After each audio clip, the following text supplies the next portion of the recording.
সুপারি কিলার মানে পয়সা দিয়ে লোক মারিয়েছে, এটা আমি বলতে চাই না। পৃথিবীর যে জায়গাতেই থাকি, মমতা বন্দ্যোপাধ্যায়ের পরিবারের সঙ্গে আমার ব্যক্তিগত সম্পর্ক সবসময়। ভাইপোর বিরুদ্ধে মানে অভিষেক বন্দ্যোপাধ্যায়ের বিরুদ্ধে বিস্ফোরক মদন মিত্র। অভিষেক একজন অপরাধী, সুপারি দিয়ে খুন করায় অভিষেক।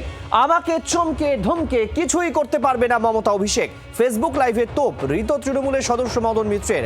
আজ দুপুরে নাকি আরো তথ্য সামনে আনবেন এমনটা ইঙ্গিত দিয়েছেন মদন মিত্র। যদিও দুপুর গড়াতে ব্যাক গিয়ার টানেল মদন।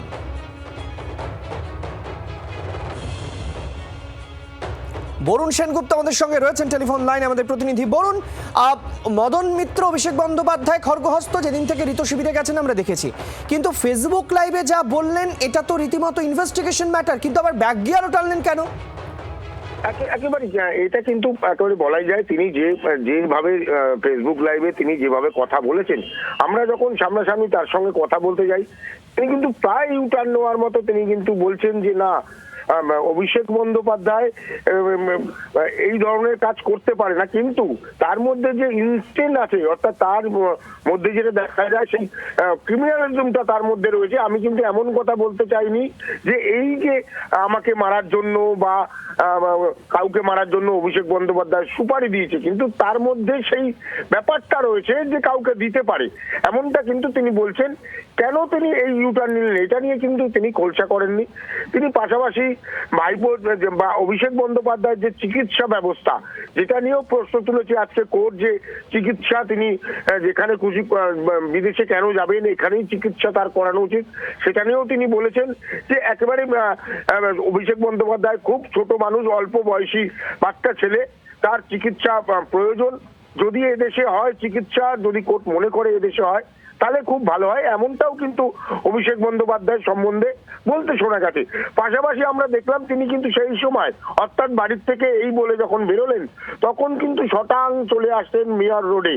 সেখানে এসে কিন্তু তিনি একেবারে যে মেয়র রোডে যে প্যান্ডেল হচ্ছে আগামীকালের যে অনুষ্ঠান নিয়ে, সেই প্যান্ডেলে আসেন এবং তিনি দেখে যান, এবং সেখানে এসে তিনি কিন্তু আরো একটি কথা বললেন যে আগামীকাল এখানে নতুন সন্তানের জন্ম হবে, এমনটাও কিন্তু তিনি ইঙ্গিত দিলেন।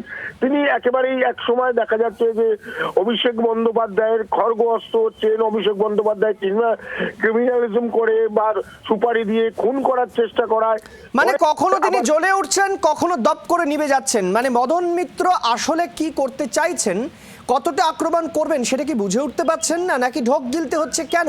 যে কথা তিনি ফেসবুক লাইভে বলছেন সবার সামনে, সেই কথা সংবাদ মাধ্যমের সামনে বলতে কেন ভয় পাচ্ছেন মদন মিত্র, কেন ব্যাক গিয়ারে যেতে হচ্ছে? এটা কিন্তু সাধারণ মানুষকে ভাবাচ্ছে। অনেক ধন্যবাদ।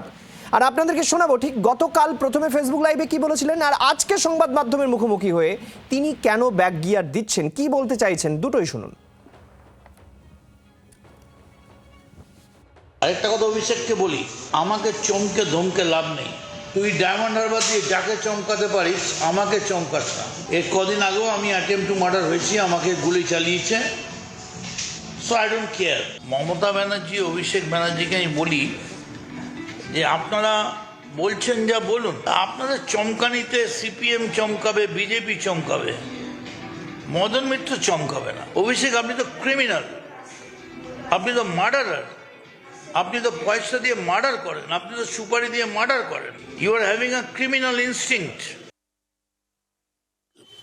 সুপারি কিলার মানে পয়সা দিয়ে লোক মারিয়েছে, এটা আমি বলতে চাই না।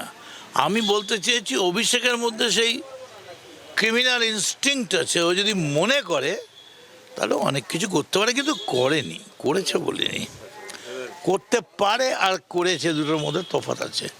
আর মমতা ব্যানার্জির বাড়ি থেকে অভিষেক, মমতা ব্যানার্জি কখনোই আমায় কখনোই রূঢ় কথা, গালাগাল কথা দিতে পারে না। কারণ যেখানেই থাকি না কেন, পৃথিবীর যে জায়গাতেই থাকি, মমতা বন্দ্যোপাধ্যায়ের পরিবারের সঙ্গে আমার ব্যক্তিগত সম্পর্ক সবসময় শ্রদ্ধার সঙ্গে। গান, ও তো গানে মাঝি টানে, ওটা তো মাঝির গান। এবার আপনাদেরকে শোনাবো কুণাল ঘোষকে যখন এই বিষয়ে জিজ্ঞাসা করা হচ্ছে তিনি কি বলছেন। মদন মিত্র যে ভাষায় ভিডিওটি করেছেন এটা খুব দুর্ভাগ্যজনক।